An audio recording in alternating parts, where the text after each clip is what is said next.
Hello, I am Jyotika. Welcome to Excelling Psychology.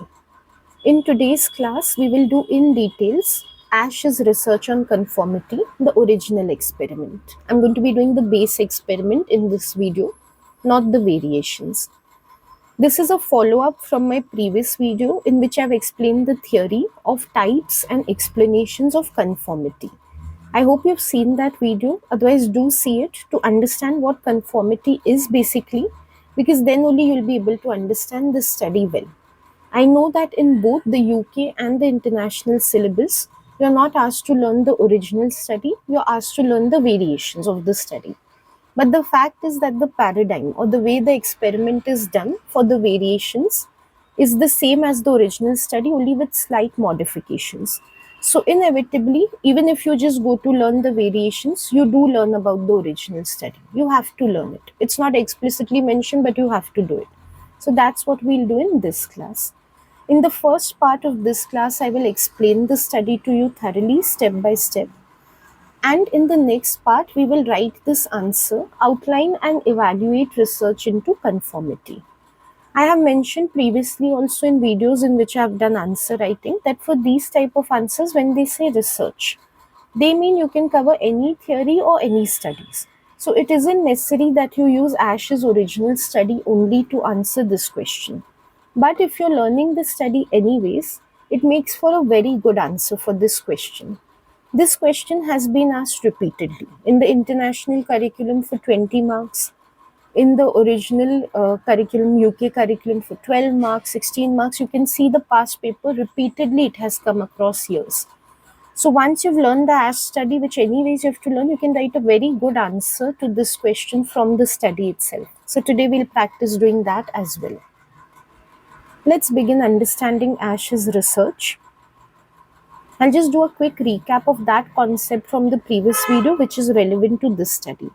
And the concept is compliance. In the previous video under types of conformity, we had seen that the conformity which we show, that is when we follow the majority, because of pressure that we experience, force that we experience to, like we have to follow them. That is what is known as compliance. So, for example, if I am feeling forced to wear certain type of clothes because all my friends are wearing it, I know that they will not appreciate it, they'll get upset with me if I don't wear the same type of clothes. So I'm feeling pressurized to wear the same clothes, and that's why I'm wearing them though I don't feel like actually wearing those clothes. Then I am complying with their demands, which they may have not made explicitly, but it is a demand of the situation that I wear those clothes. Ash's research looks into compliance. Now, whenever we learn any study, we should learn it in a very structured way. As I had explained in the previous video, I hope you have learned your research methods before coming to the main content of the syllabus. So, you have learned about how any study is built. Any study follows the structure of aim, procedure, results, and conclusion. And when you write in the answers also, like I just showed you the essay question, this is the format in which you should write about the study. This is a good organized way of writing it. So why not learn it in the same way? Why not learn it in terms of these sections? So as we go through the study, I will keep on pointing out these sections to you. So we'll mark these sections where they are. Not only that, even the elements of research methods I will keep pointing out. So where we see the sample, sampling technique, any ethics, any control, standardization, research method, we will keep on annotating and pointing out those things. I strongly recommend you learn that way as well. When you're learning with me or otherwise when you're learning, never learn passively. Like just don't keep on reading and rereading what is given. Hold that pen in your hand, keep on marking, just like I'm showing you in this lesson how to mark. Keep on marking that way. Because when you mark these things, when you mark these sections, you learn how to write this way in the essay. And when you mark those small research methods and elements explicitly in the study, if any question is asked in the paper, like for this study, I know they will not ask you specific questions, but say it is a study from which they can ask you, it's a specification study from which they can ask you the exact sample or about any particular ethic that was maintained in the study. Because you've marked it, you have explicitly taken a look at it while learning, it will be very easy for you to answer those questions. Not only that, when you mark things like you mark the sample, ethics, control, standardization, when you're writing the EO3 part of the essay, when you're writing an evaluation, those points come very quickly to your mind. And in the peel format, you're able to explicitly link and contextualize the points because you took note of them very carefully when you were learning to study. So that is how you should be learning. As I say in every video, don't look at this video from the point of view that you need to memorize whatever I'm teaching you. See how I am marking the study. See how I'm teaching you about the study. And try to follow the same in any study that you are learning. So let's begin with the aim of ASH's study. The aim as presented here is to study reactions to group pressure. Okay, so when I'm learning, I will mark this as the aim of the study. This part is the aim. Ash basically wanted to investigate if we pressurize people in a group situation, how will they react? What will their behavior be in response to that? As I said earlier, this is about compliance. Now let's see exactly what is done in the procedure. Step by step, we look at what is happening in this study. Firstly, Ash recruited 123 male students for this study.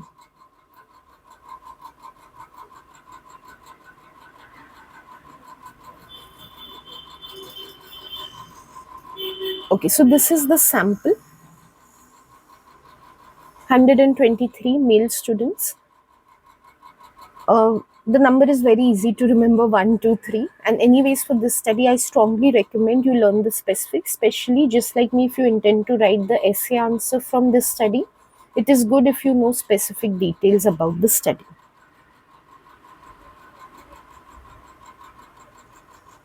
Okay, so do remember there are 123 participants. Also remember that they are males only.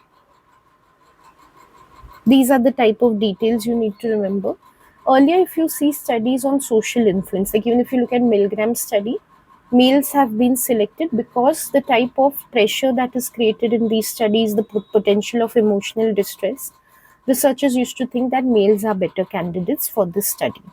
But because we have learned research methods, we know that when our sample is very selective, it is low on representation, which makes generalizability difficult. Not only should you be marking the elements like I'm marking, I'm writing where's the sample. When you've done your research methods, you should keep on evaluating also in your mind. This study specifically, they will not ask you in the paper because it's not in the specification. So they won't ask you a direct question like, was the sample from Ash's study generalizable or not? But if it were a study which was in the specification, they could ask you such questions. So as you go along, only if you keep on evaluating in your mind, it becomes very easy to write those answers. Also, even if this is not going to be asked directly in the board paper, why not use it for practice? Why not go through this study also in that way? In fact, my students who are from the Oxford International Curriculum, so many of them have done assignments on this study. Like, because in the Oxford textbook, this study is given a lot of focus. It's one of the key studies in that textbook. So that's why teachers are giving full-fledged assignments from this study only to students, that they have to write their 20 markers from this. So especially helpful to you if you're an international student.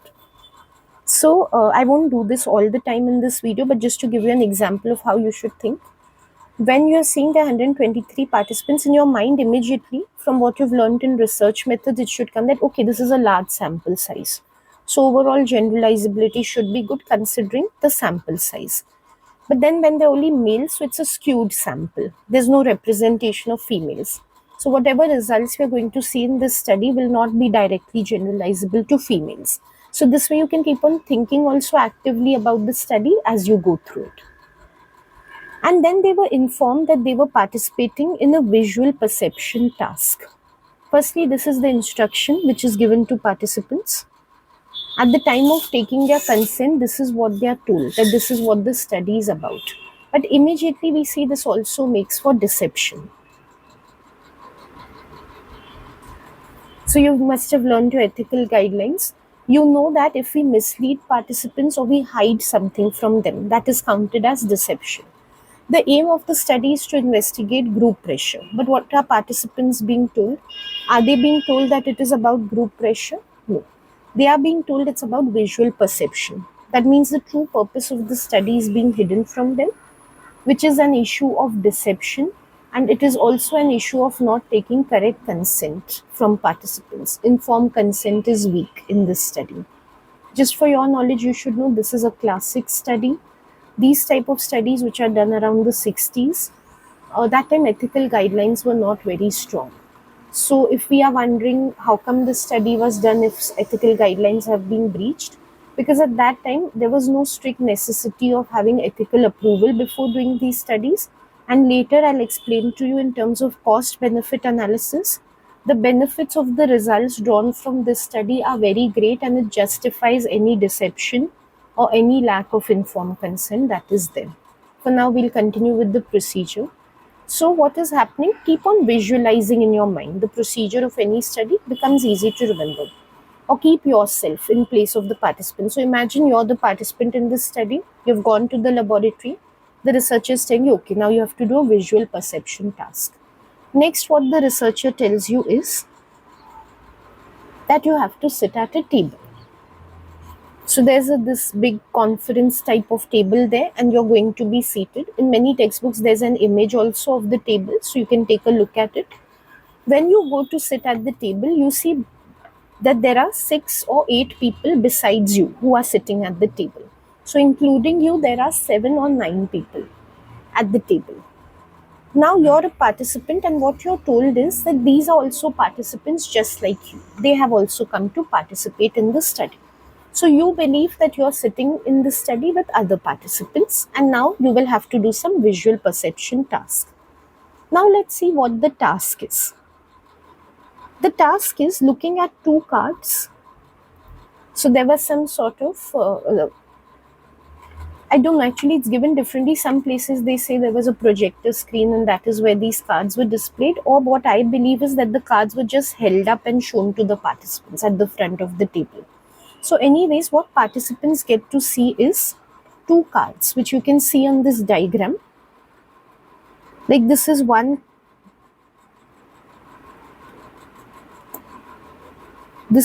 card which they get to see on the left. It's called Exhibit 1 when they have attached it with the report of the study. And this is the second card. So now again, imagine you're the participant. You get to see 2 cards in front of you. The researcher is holding them or they're on the screen. You get to see both the cards together. One card is on the left and one is on the right. On the left card, you see a single line is there. And on the right card, you see there are 3 lines.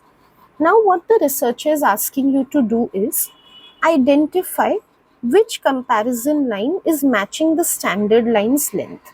This first line which is there, this is referred to as the standard line, and these lines which are there, they are called the comparison lines. So as you're looking at the lines, the researcher is asking you to think about which line is matching from the comparison lines with the standard line.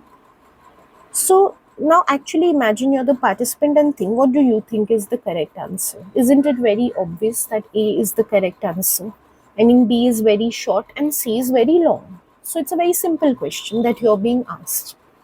From a paper point of view, do use good terminology like standard line, comparison lines when you're explaining the study. So make sure you're explaining using good terms for clarity. When the examiner is reading, they should clearly understand.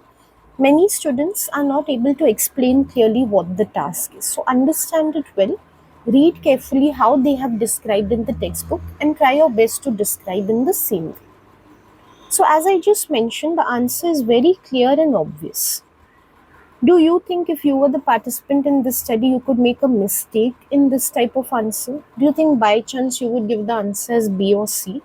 Seems very difficult to goof up on this type of an answer. It is so very obvious that you would say anyone can say that A is the correct answer. Do keep this in mind. It is key to the study. So this what we have seen here is the task of the study. These few lines which we have seen, these make for the task. In this way, there are 18 trials which have to be done on this study. So if you're one participant, say in a group of 7 participants, you have to do this similar task 18 times. Like it is in the same way, not these exact cards, but similar cards are shown to you one after the other. On every trial, you get to see one standard line and 3 comparison lines. So you can take it as there are 18 trials or 18 tests in this way. You have to see 18 cards in the same way and give 18 answers. That is your work as the participant. So this is what happens in the study. But now the question is, where is the manipulation in this study? Like, where is group pressure coming into the picture? So now we get to see about that. To create group pressure on the participants, Ash had already devised the experiment in a way that participants were going to have to face some opposition, which is not going to be explicit, but it was inherent in the study.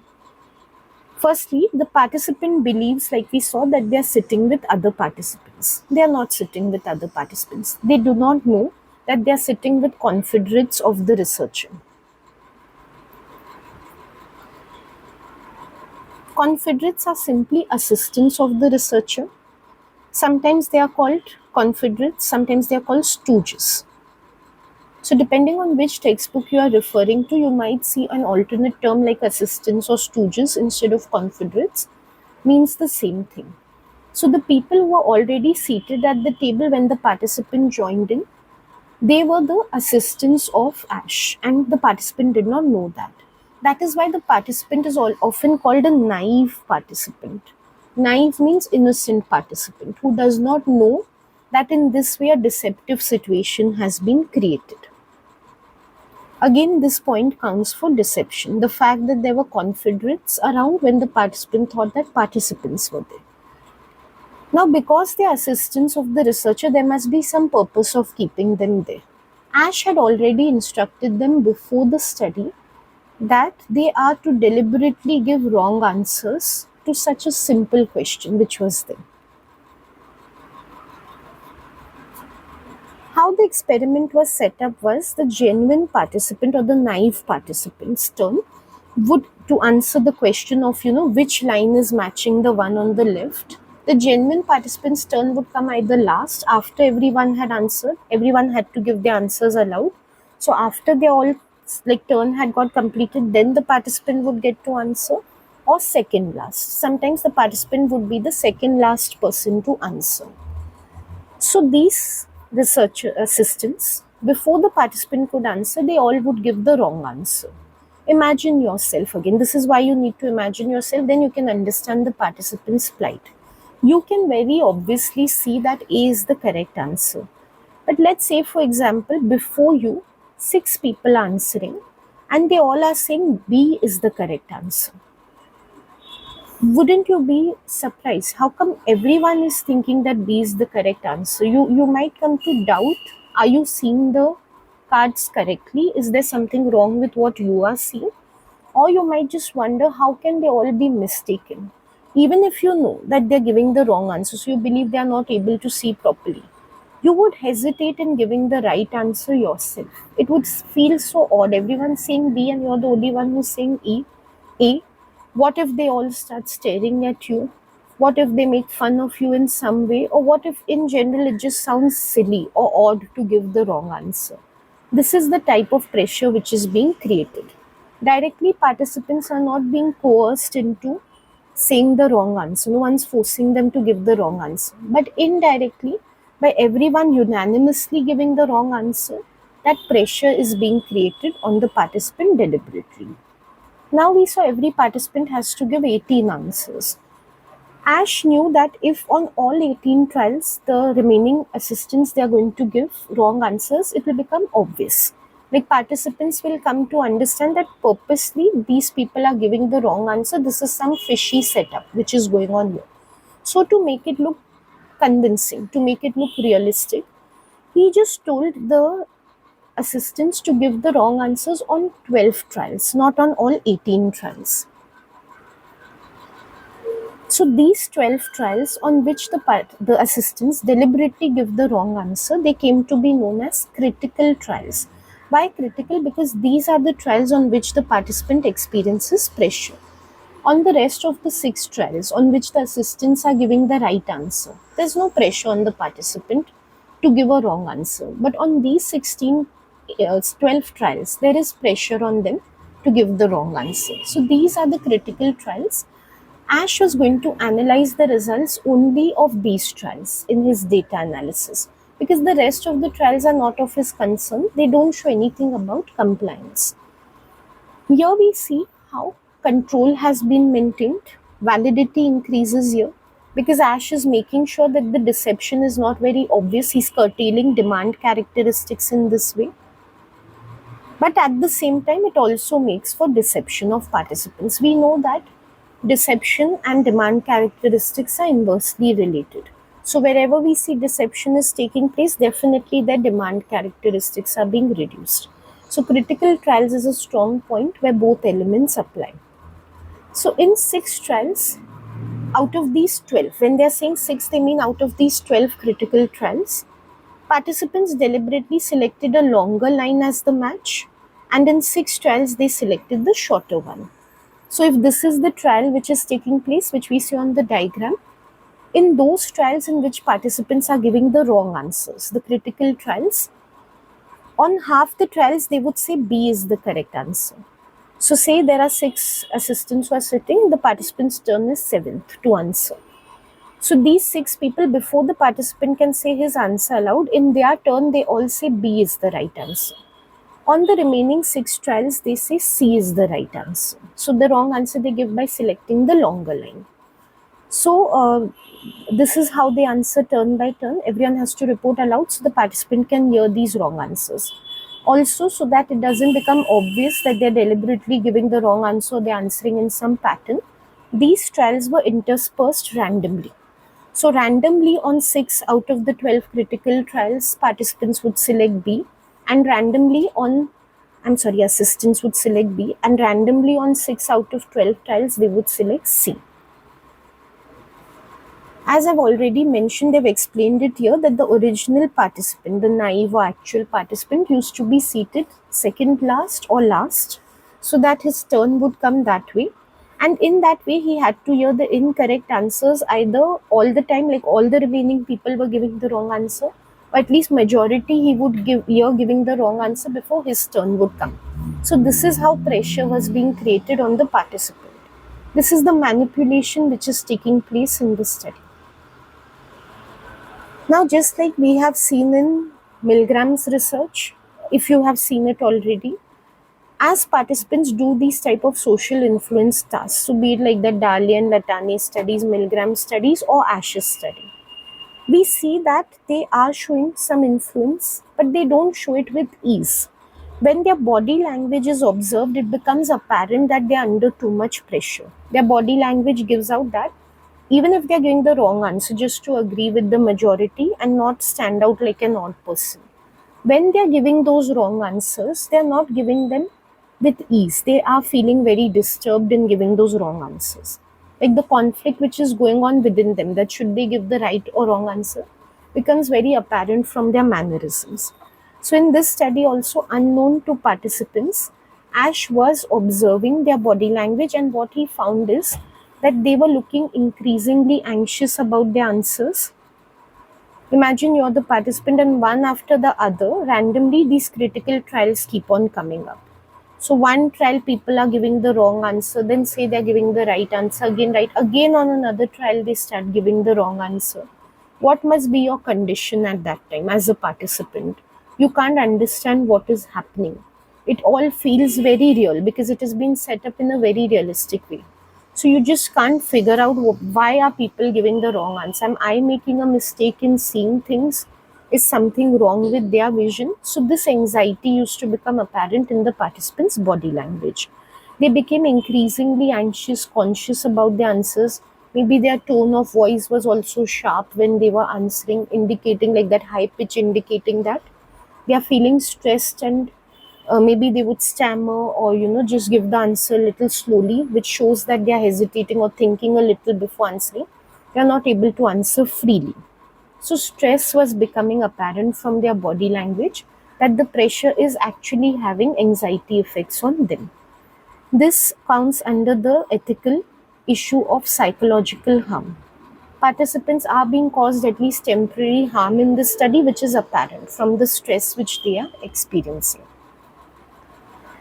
Now, coming to the data analysis part, we have seen that ASH is going to consider only the critical trials for analysis. So, what ASH did was measured how often the naive participants gave the same answer, incorrect answer, as the confederates.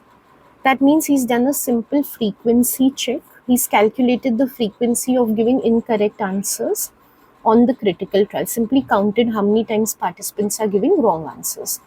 Obviously, the right answer, which is very apparent, if they are not giving that, instead they are selecting the line which the others are selecting. That means they have given into conformity. They have yielded into conformity in the situation. So this was a good measure or good operationalization of conformity in the study. Now, what we've seen so far, this was data analysis. And whatever I have marked after the aim, whatever I have marked in green here, from the beginning till here, this is the procedure of the study. In between interspersed is like one result of how participants are showing some signs of anxiety, but besides that, all of it was the procedure.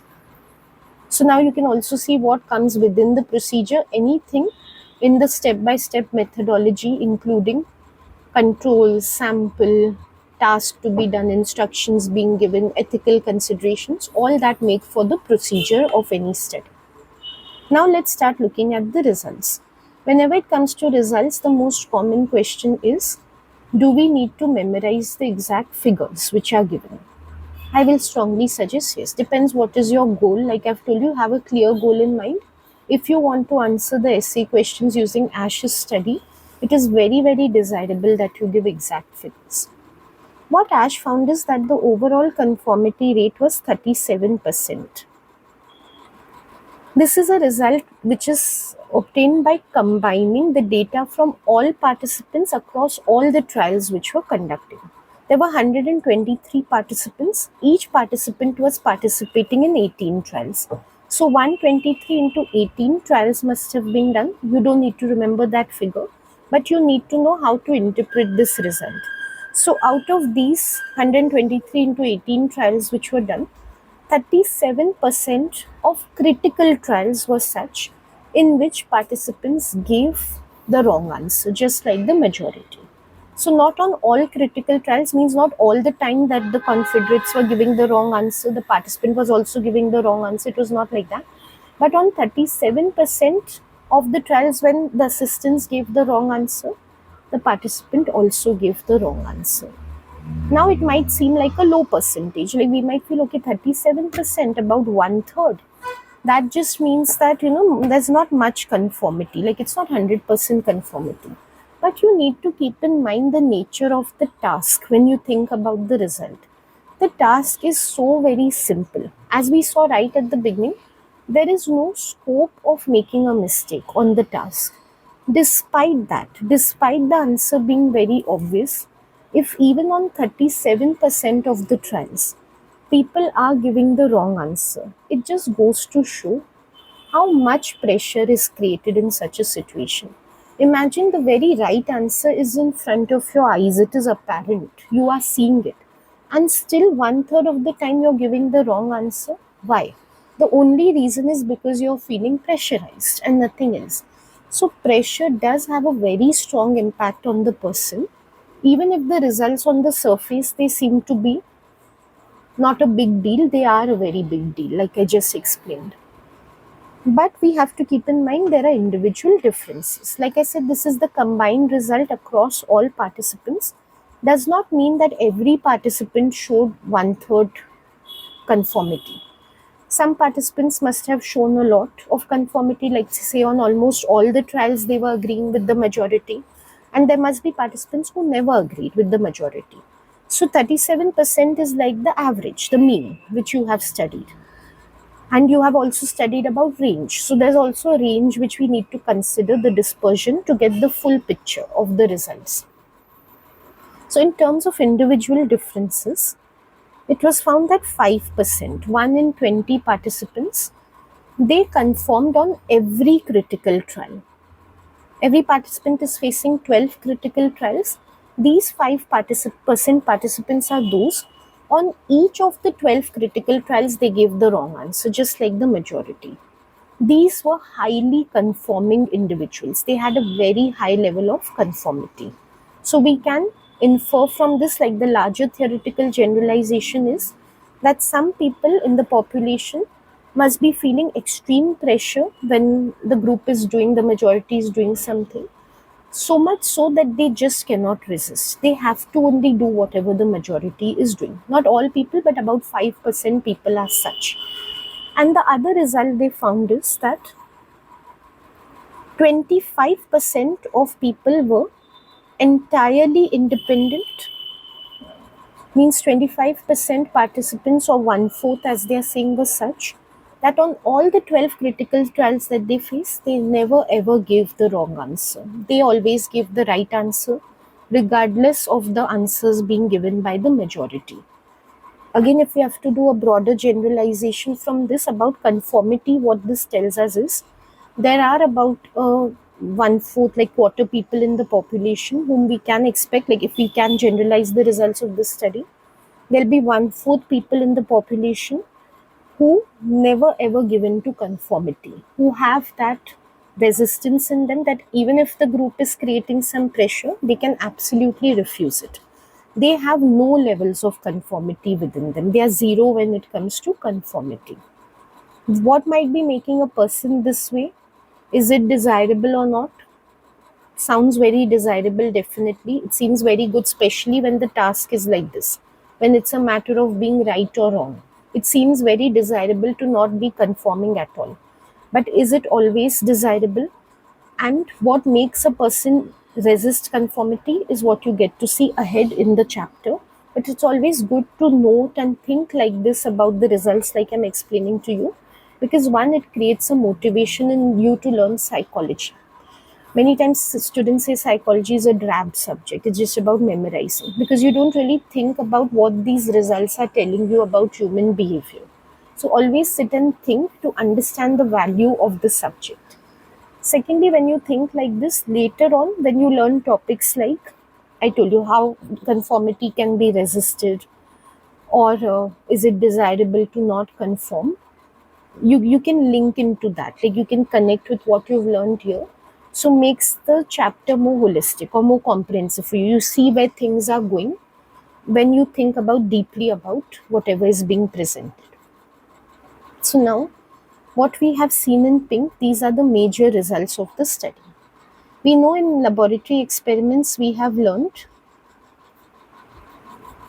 that quantitative data is collected and analyzed. That's a feature of laboratory experiments. So these are the quantitative results. Earlier, what we saw about stress, those were qualitative results. Those were like secondary observations. These are the key results of the study. Another secondary type of observation is done at the debriefing stage.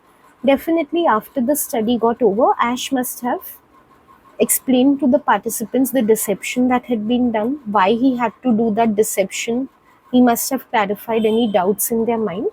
So at that stage, he asked them, while debriefing them, like a very quick interview he took of each participant, and he asked them to explain their responses. He wanted to know the reasoning behind why they had given the wrong answers.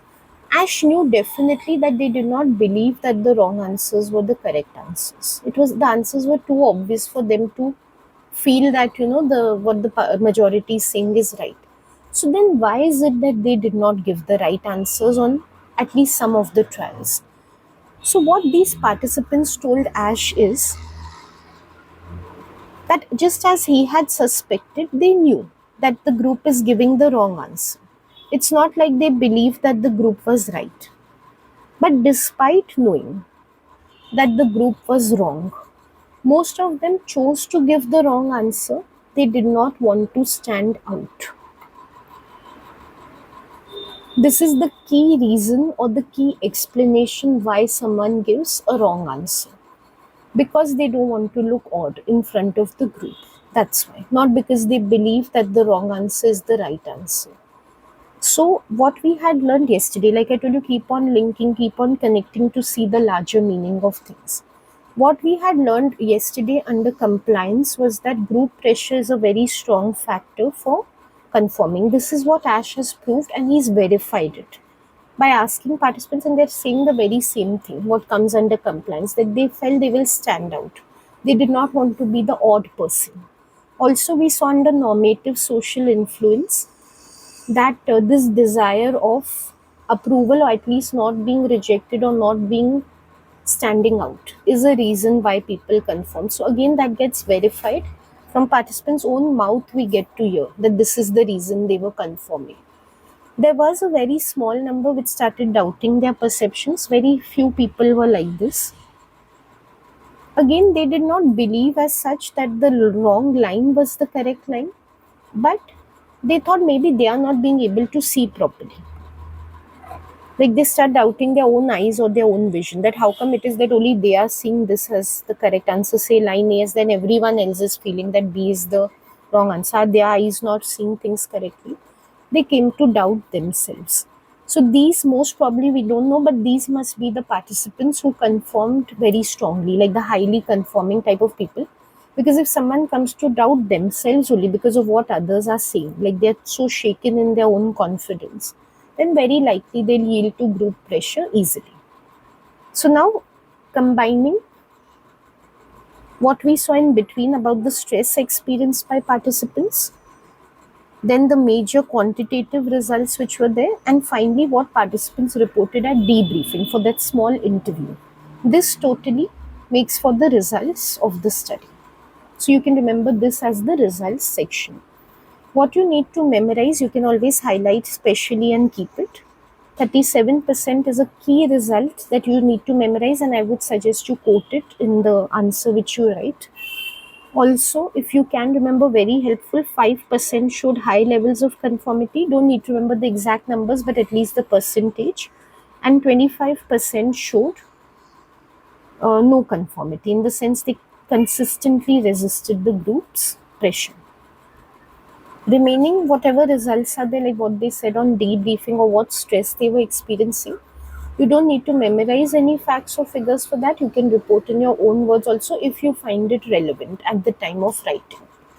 For this study, what I have posted over here, there's no conclusion. So I'll just quickly write a one-line conclusion. Sometimes in studies you will see, especially in that Oxford International textbook, conclusion is not mentioned explicitly. So you can just write a quick conclusion of your own because the inference is obvious as such. Conclusion always follows the aim of the study. It's not a simple restatement of the aim, but it will be in accordance with the aim. If there's a hypothesis, even better, whether the hypothesis is supported or not. Here we just had a broader aim. Now looking at the results of the study, what can we say about the aim? Have the researchers been able to establish what they were aiming to? That is all we need to say. So here the aim of the study was to look at reactions to group pressure, and the results are telling us that there is conformity to group pressure.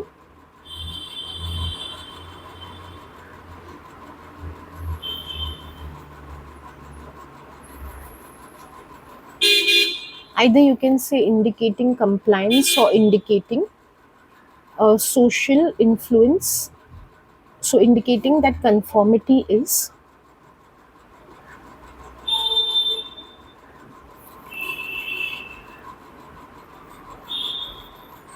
a strong means of exerting social influence. Okay, so in the conclusion of any study, we have to make a broader theoretical generalization from specific results, which we are seeing for that study. So here the theoretical generalization is definitely towards conformity and the larger topic of social influence. So this study is making it clear that yes, conformity is a big source of social influence, and that helps to justify the aim as well. So this is how you can learn about the study. Once you've done this, Ash's paradigm has been used in all his variations. Means what we have marked in the procedure part, that same procedure has been followed in variations of group size, unanimity, whichever you see ahead of this. Only there will be slight modifications. For example, in the group size variations, instead of 6 or 9 other, uh, sorry, 6 or 9 total people being there, whatever it is, 7 or 9, I'm getting confused, but instead of 7 or 9 people being at total in a table, it would be in group size. Sometimes there are 3 people, sometimes there are 15, 30 people. So the remaining part of the procedure remains the same. That is, in all variations also they have to see these 2 cards. They have to do many trials. On every trial they have to answer which is the line which is matching the standard line. All of this remains the same. Only some one part of the procedure will be changed. Or if you take unanimity, in the unanimity variations, on some variations all the others, all the confederates give the wrong answer, and on some variations only a few of them give while the remaining give the right answer, or the remaining give some other wrong answer. So you have to know this basic task. Once you know exactly what's done in the original study, then only you understand what's that modification being made in the variation. So that's why, at least even if you don't intend to do this original study, make sure the green part which I've highlighted, you know that well, because that is compulsory for the syllabus. Okay, now I've given you an explanation of the study. Now what we will do is write the answer, essay answer for this one. Some quick guidelines about how to write the essay answer before we write it. As such, if you want even more details, in other videos for AQA in which I've discussed how to write exam answers, I have explained these things. If you are writing a 20 marker of this question, outline and evaluate research, AO1 is going to be for 8 marks and AO3 for 12 marks. This is applicable only to international curriculum. So you will have to structure your answer considering this breakup of marks. If you're writing a 16 marker, so you're from the UK curriculum, you will have to write AO1 for 6 marks and AO3 for 10 marks. If you're writing a 12 marker, again for the UK curriculum or can be for international also, then you have to cover AO1 for 4 marks and AO3 for 8 marks. A simple way of thinking about it, AO1 has less weightage, that is, description has less weightage than evaluation. Evaluation is more important.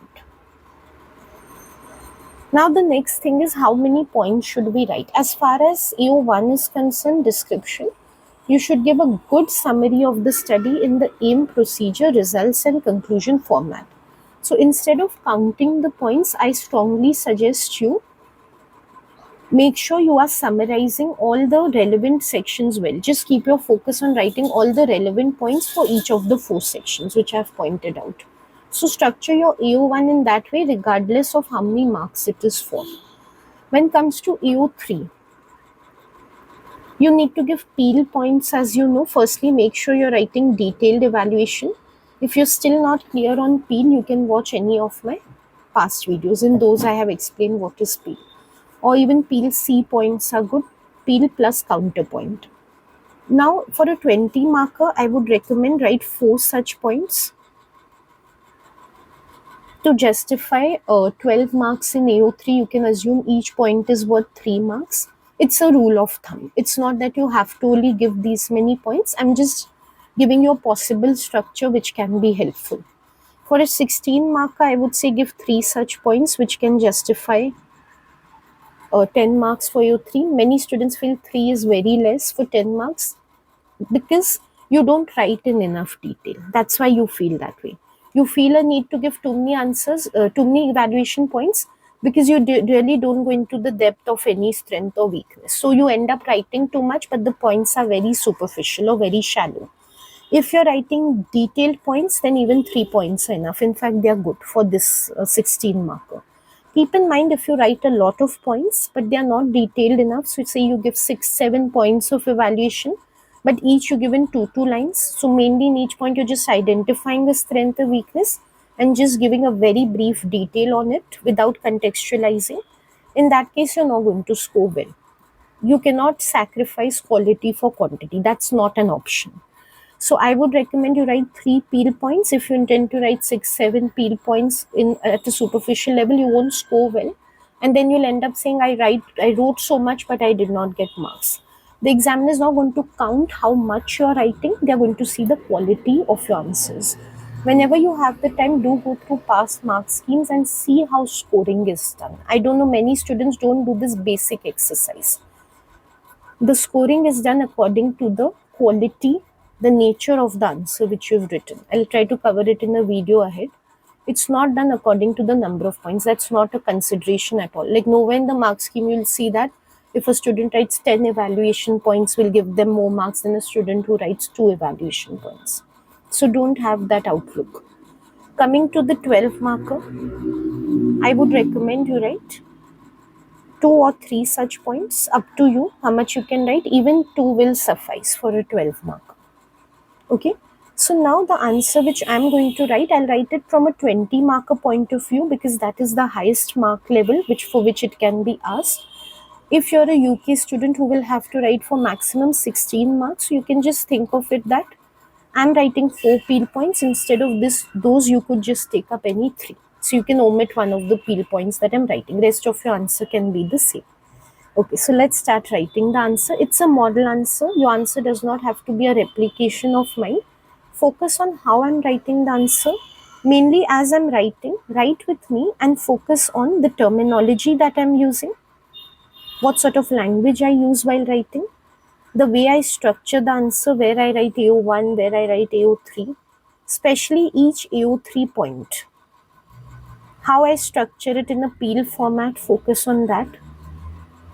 And of course, I'll give you more guidance as I'm writing the answer. So focus on terminology, structure. Do not focus on length, number of words, number of points written. Those are immaterial. This is what is important.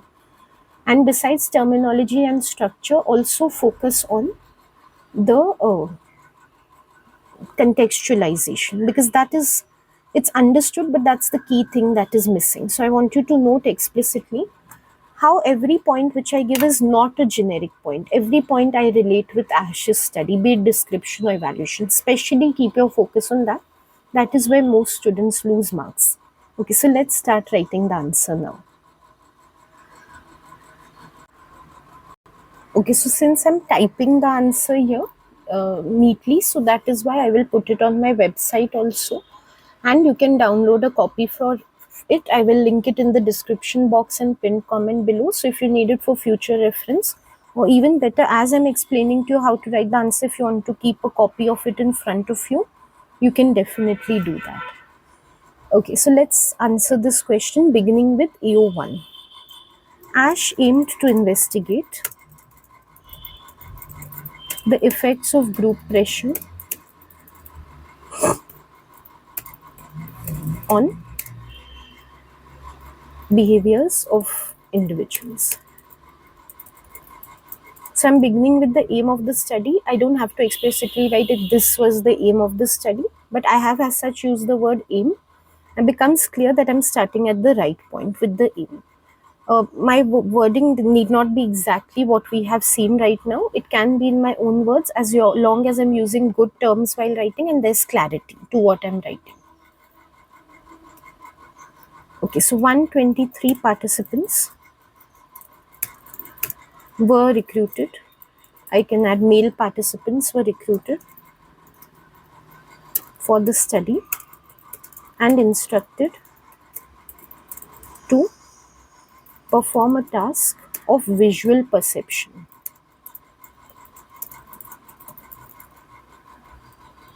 They were seated at a table with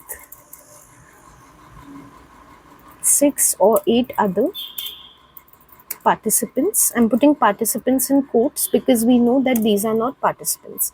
And I'm going to explain it ahead. So yeah, I'm just putting in quotes. So they were seated at the table with other participants and shown. So now I'll start introducing the task. 2 cards, one with a standard line. This I'm putting in quotes because this is the term which has been used in the original study by Ash. So just to highlight that. And one with 3 comparison lines.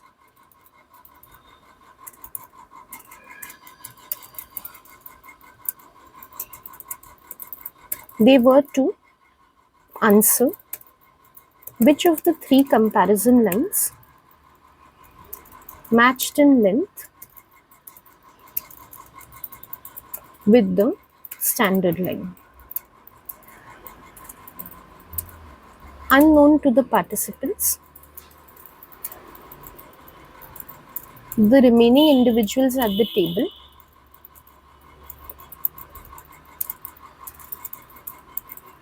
were assistants of the researcher who were trained in deliberately giving the wrong answers on 12 of 18 trials. These 12 were referred to as critical trials. Each individual reported their answer out aloud such that the naive participant's turn to answer would be last or second last. This created group pressure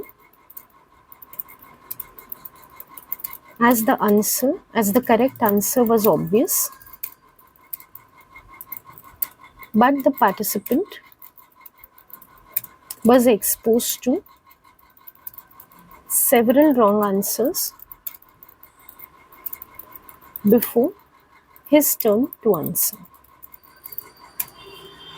This sentence which I have just given is key because this is the key manipulation. This is where group pressure has been exerted. And conformity is about group pressure. So make sure you're writing very explicitly about this manipulation, just like I have done. Also note that whatever I had written while annotating about deception and all those things I'm not including in AO1. They are not a part of AO1. Like I had said at that time, they can help you in evaluation. So when I come to AO3, I'll be making use of those points.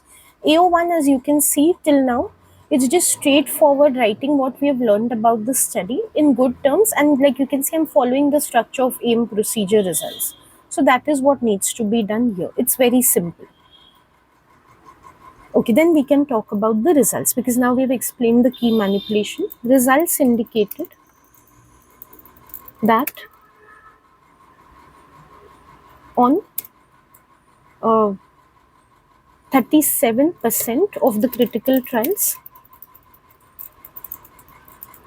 participants gave the wrong answer in accordance with the majority. Also, 5% participants always gave wrong answers on the critical trials,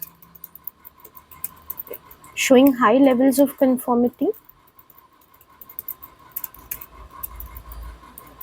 while 25% never gave the wrong answers,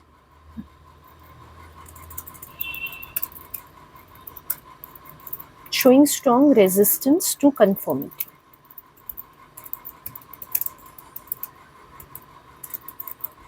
It could be concluded that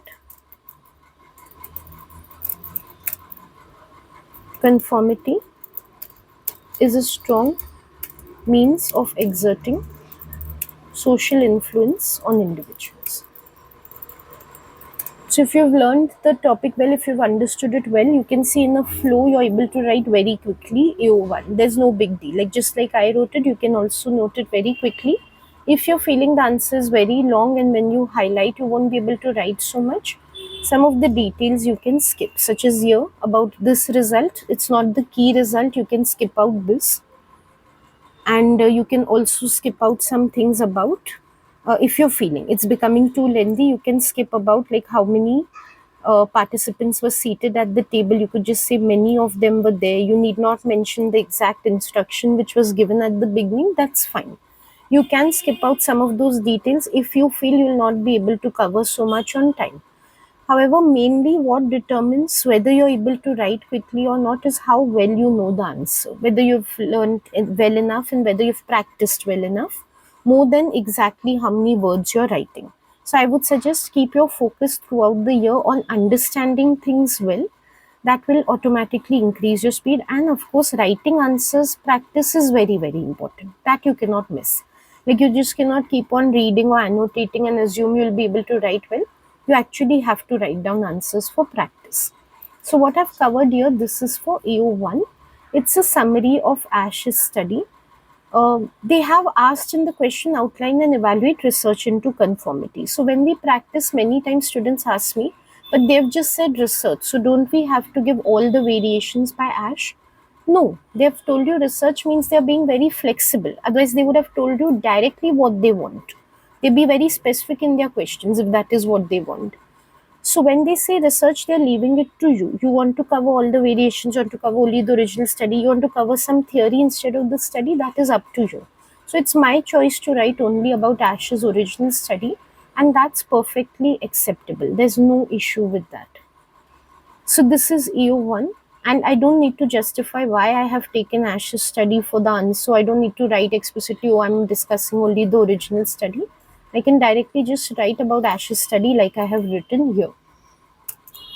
Now coming to EO3 evaluation. Firstly, yes, organization point of view, take a separate paragraph for it so that it's evident. You don't need to write that this is evaluation or give a heading or anything, but just separate it from the descriptive part.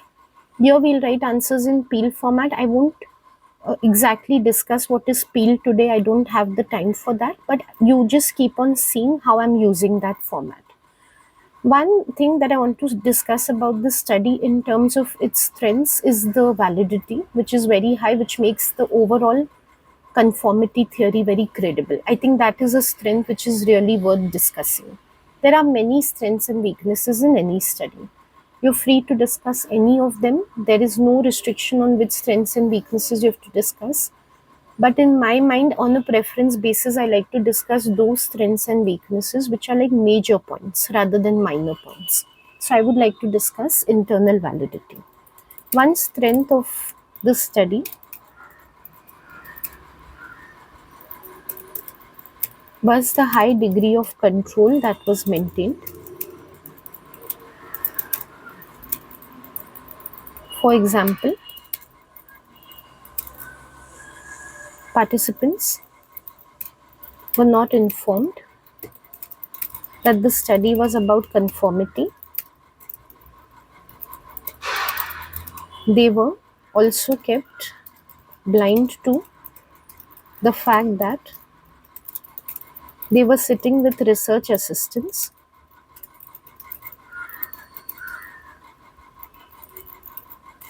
rather than actual participants. Most importantly, the task given to participants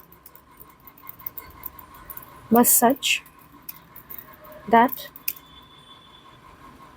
the right answer was apparent. So there was no possibility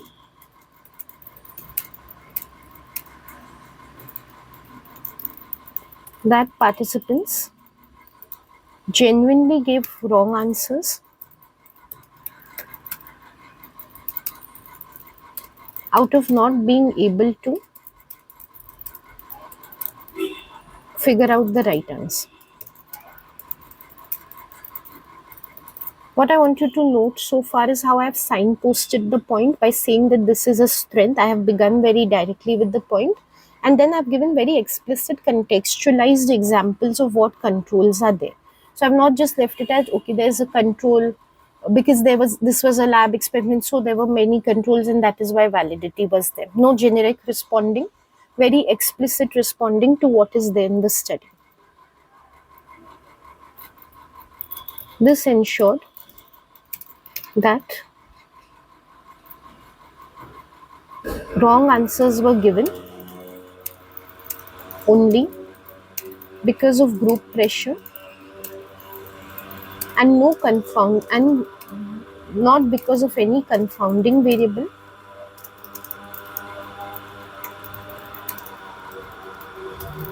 such as confusion about the right answer. This increased the credibility of conformity as a factor in social influence. You can also use the term internal validity instead of credibility. Yes, my point can be a little wordy. When you're writing, your points can be a little more limited in words. That is bound to happen. When you learn from a textbook or when you learn from a teacher's model answer, when you write, your words will be less. So it's good if I'm using a few more words or writing a few extra examples. You need not write all of them in the paper. But if I write very less, so if I write a very short answer just to meet word requirements and all, then you will not get a full understanding of how to think. And like I said, my focus is on how to think rather than what to write. So that's why take my answer with the assumption that yes, it's a little lengthier than what is required, but that is for your understanding. So this is what I wanted to see, is how I've signposted, how I've given explicit examples, then how I've explained that what I've written, why it is a strength, and then finally I've concluded by linking it to credibility. So typical Peel format I have followed. Another point which I feel is very relevant to this study is that there is use of quantitative data, which really increases the objectivity of results. Again, a very strong, like, major point for validity. So another strength of the study was the collection and analysis of quantitative data.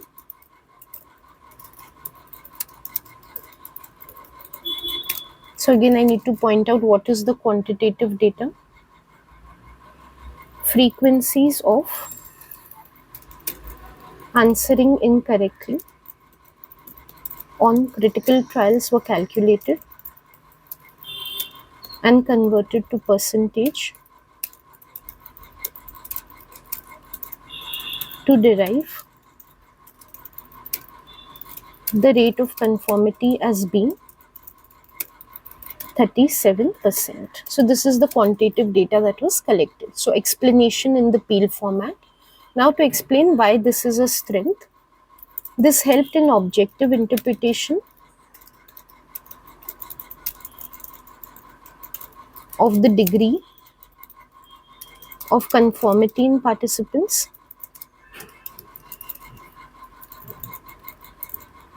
without any researcher bias. Thus, results regarding the significant extent of conformity to group pressure have strong internal validity. Again, it's my personal preference. There's no hard and fast rule, but I like to balance between strengths and weaknesses. So now that I've given two major strengths of the study, I'll also give two major weaknesses. So if I were to write a 20 marker, I would have written in this way. For a 16 marker, because it's odd, you have like 3 evaluation points, strengths and weaknesses. You could either take 2 strengths, 1 weakness, 2 weaknesses, 1 strength, whatever is your preference, or it can be all strengths and all weaknesses also. Though I personally feel that's an imbalanced answer. Also, if you feel that you're being restricted, like you just have to write 2 or 3 points and that's why you're getting restricted in terms of strengths and weaknesses, you can also give counterpoints within a strength or weakness to make sure that it gets more balance. Like for example, where we've spoken about validity and we have said that validity is there because of control. You could also simultaneously give an example of something that was not controlled, which could have potentially confounded results. Like one example could be, I didn't consider it a very major point, so I haven't written, but there is always the possibility that some of the participants understood the true purpose of the study. Because in a lab experiment, it is inevitable that some extent of demand characteristics will be there. So some of them must have understood that the rest of the so-called participants who were there, they were deliberately giving wrong answers. There's no way of ruling out this possibility in this experiment. So you could give it as the counterpoint right after we have given that strength and point out that that is a potential weakness as well as of validity. So it'll extend the peel point into a peel C point and it'll make your answer more balanced. Right now, like I told you, I didn't feel a need for that, so I haven't extended the paragraph that way. Also, to further elaborate on this point which I've given, there's quantitative data. Along with that, there's qualitative data, those secondary observations about stress or what participants reported about why they were conforming. You could add some of that and show that it's not a counterpoint. In fact, it's an additional point that further increases strength of validity. Like there's objective data also, and there's a lot of in-depth data also. So you can elaborate on this point also further. But I would like to talk about separately about weaknesses right now. That's my approach. In terms of weaknesses, firstly, ecological validity is a very prominent weakness of all types of social influence studies, like not only Ash, even Milgram and Dale Latani, whichever we see ahead. So, one weakness of the study was lack of mundane realism. Even more than ecological validity, we can point out to the mundane realism missing. The tasks are more unrealistic than the setting. Whenever we talk about mundane realism, I know I say this in every video, but it's very important. Whenever we talk about mundane realism, it is very key for a good answer to give examples of in real life what the tasks would be, like which tasks would replicate real life situations. Giving explicit examples of that is a good way of making your points prominent. Otherwise, when you just write that, okay, this was unrealistic, that was unrealistic, but you're not linking with what would have been realistic, you're missing out on elaborating in like good detail for your point. Like you're not being very explicit. So make sure you're able to give some real life examples, and it's not difficult. You have seen in real life situations where conformity is observed. There's so much given about it in your syllabus. So very easily you could pick up 2 or 3 examples from them. First, point out what is the unnatural task which was used. The task given was of selecting a line matching in length to other lines,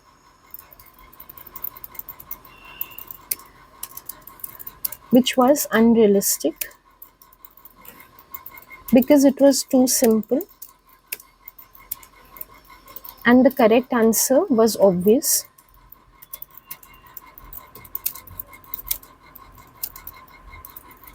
This is only what I have to extend further and link into what would be more realistic. In real life, situations of pressure are not so straightforward.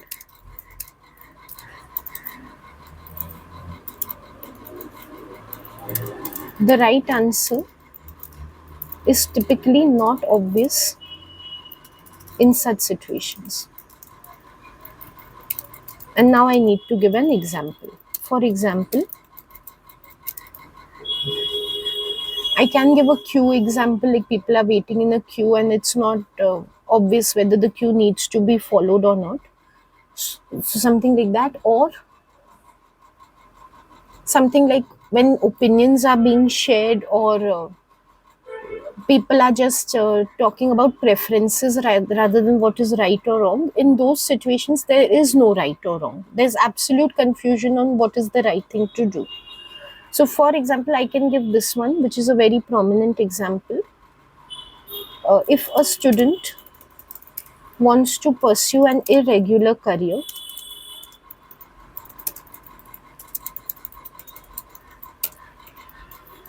which their friends and family do not approve of, there is no clear answer to whether or to which career would be the right one to pursue.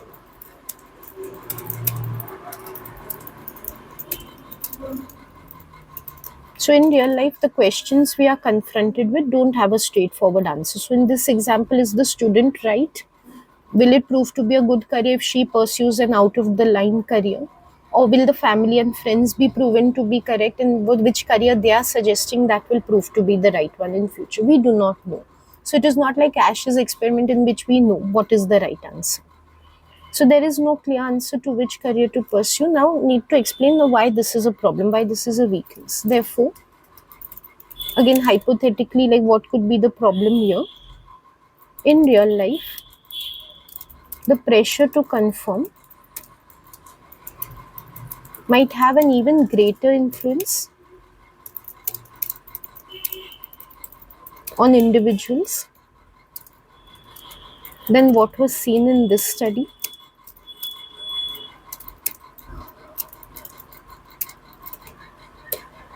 As their own confusion would add to external pressure. Here, what I'm trying to say is in this study, participants knew which is the clear answer. In their mind, they had clarity. So maybe it was a little easier to resist pressure because they know what they are saying is right. But what when we don't know whether what we are saying is right or not? In that case, we might easily yield to pressure. So here there was just 37% conformity. In real life, we might see close to 100% conformity. And all of you must be seeing in your common experience for things like what career to pursue, what to wear, what to eat, how to live life, which goals to pursue in life. There's very high degree of conformity. Almost everyone is doing what the majority is doing without thinking for themselves what they would like to do. So maybe this study has underestimated the degree of conformity which is there in the real world. This reduces the generalizability of the findings of the study to the real world.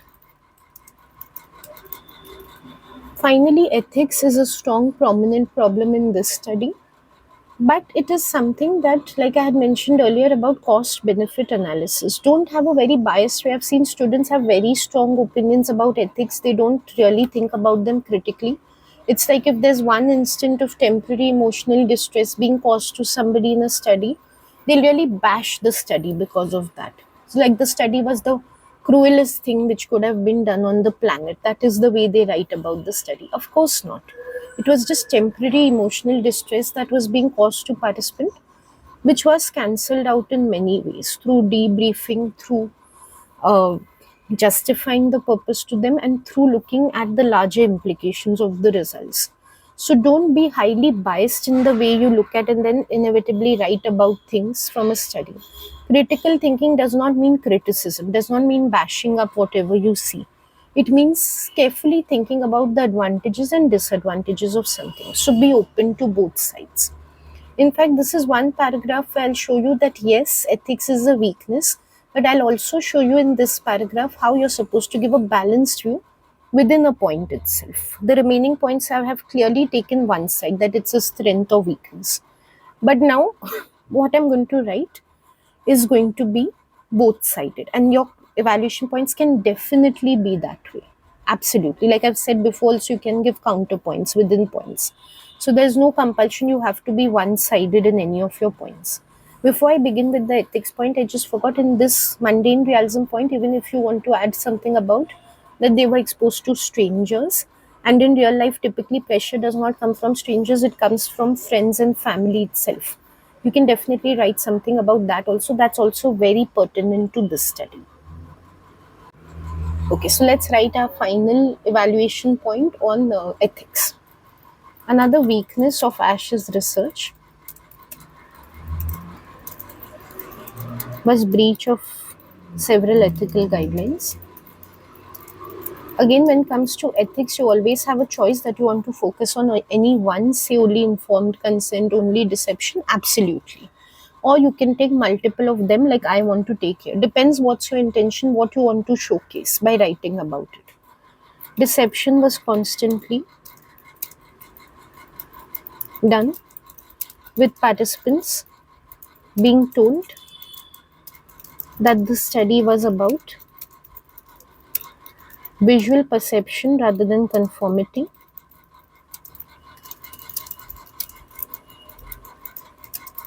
with the truth about Confederates being hidden, and with the deliberate interspersing of critical trials within actual trials.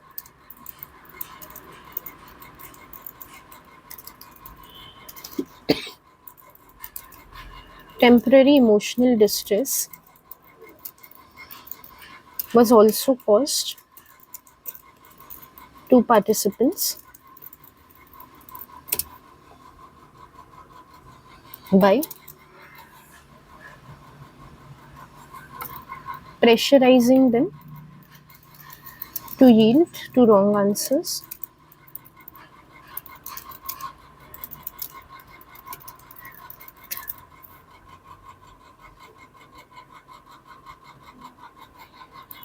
this indicates that ethically participants' well-being was not fully ensured in the study. However, now this is where I introduce the counterpoint and say that no doubt ethics have been breached, but it might be justifiable. However, the deception and temporary harm is justified in the face of the larger implications of the results of the study for society. Again, I have to be explicit about everything I'm saying. So if I'm saying there are larger implications, what are those larger implications? There should be no point in the answer which is hanging in the air. Like, I'm just saying implications, but I'm not specifying at all what do I mean by it. The examiner should not be left guessing at any point what implications.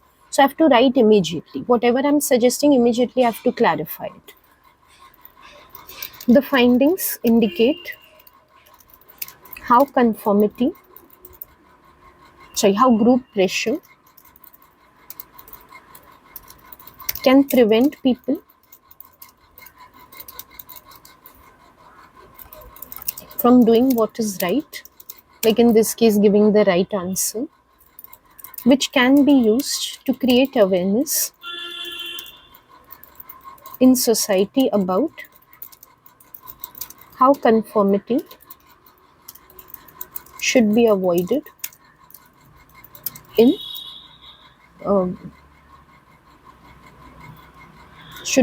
we can say, yeah, conformity should be abandoned when it comes to taking right decisions. Means what I'm saying is that awareness can be created in society using these findings about how conformity can make us do things which are wrong or which are not appropriate, and that's why we need to be careful about in which situation we are conforming. That's very important for good continuation of society. Otherwise, we know society will go downhill if people just keep on conforming blindly. You could also phrase this as it shows how blind conformity can be dangerous. So deception is mitigated because all this, like, ethical breaching is mitigated because the implications are very good of the study, and therefore now we can conclude the point by saying that therefore there is concern about uh, harm caused to participants, but given that uh, it was not significant or long lasting, it was, we can say, probably not enduring,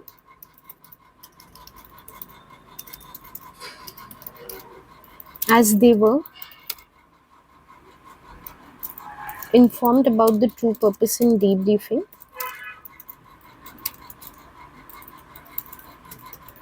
It is acceptable given the larger benefits of the study.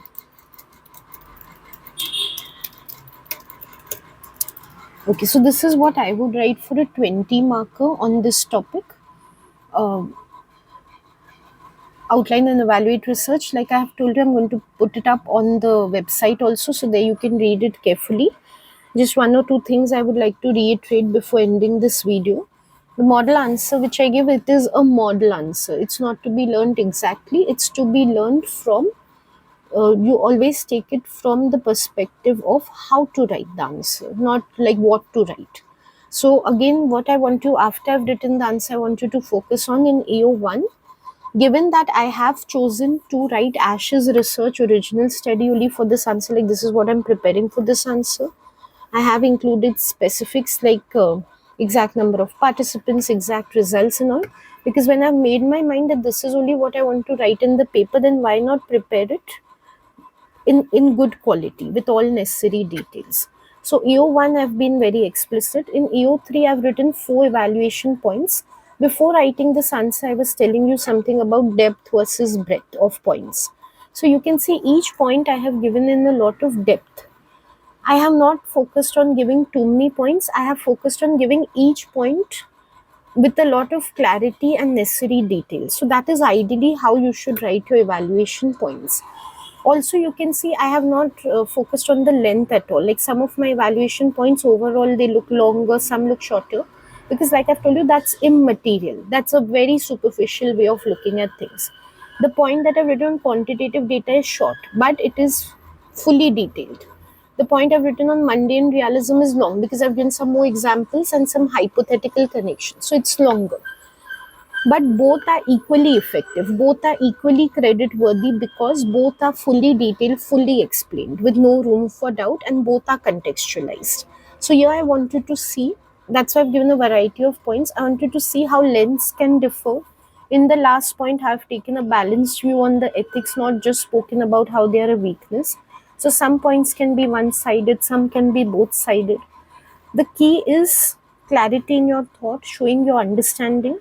In EQ, especially, I told you I'm not going to go too much in the mark scheme, but knowledge and understanding is heavily emphasized. So, in every point, I have focused on showing my knowledge and understanding rather than counting the words or looking at the length of the points I'm giving. And of course, finally, this is for a 20 marker point of view. A 12 or 16 marker can be cut short by mainly reducing the number of EO3 points. EO1, I would suggest to keep it intact, no matter it's a 12, 16 or a 20 marker. Occasionally, there can be a 6 marker also, only outline research into conformity, no evaluation is asked. So, pure EO1 question can come of a similar nature. Once you prepare these essays, that's why everyone emphasizes that you prepare your essays, you're ready for so many of the shorter answers also which could come, because you've prepared a full-fledged essay, one part of it qualifies as a shorter answer as well. So very, very helpful to do this writing practice. So at the end of the video, I'll suggest practice your essays, actually write them down. Definitely look at sample essays from my website, from so many other websites, textbooks, where they are provided, your course companions where they are there, but practice your own essays. Don't rely on reading and memorizing essays. That strategy never works. It's totally ineffective. Your memory does not have that much capacity to learn so many essays which are possible in AQA. Okay, if you have any suggestions or any feedback on these videos or any recommendations for which type of video you want to see, you can leave all of those in the comments box below. I'm also sharing my personal number and email ID in case you want tuition for psychology. Please do not contact me on personal number or email ID to talk about videos. I will not answer over there. So anything about my YouTube channel, you need to post in the comments box below. I definitely answer all relevant comments which come in. Okay, so that is it for this video. Next video, most probably, I don't know when I'll be able to post, but I would continue with conformity. And of course, it would be on variations of Ash's experiment. Like now that we've understood the main paradigm, we'll be very quickly, able to understand all the variations. So how to do that, in what spirit to learn that, maybe we can look at it in the next video. Thank you so much for watching this video, and until I see you next time, then goodbye.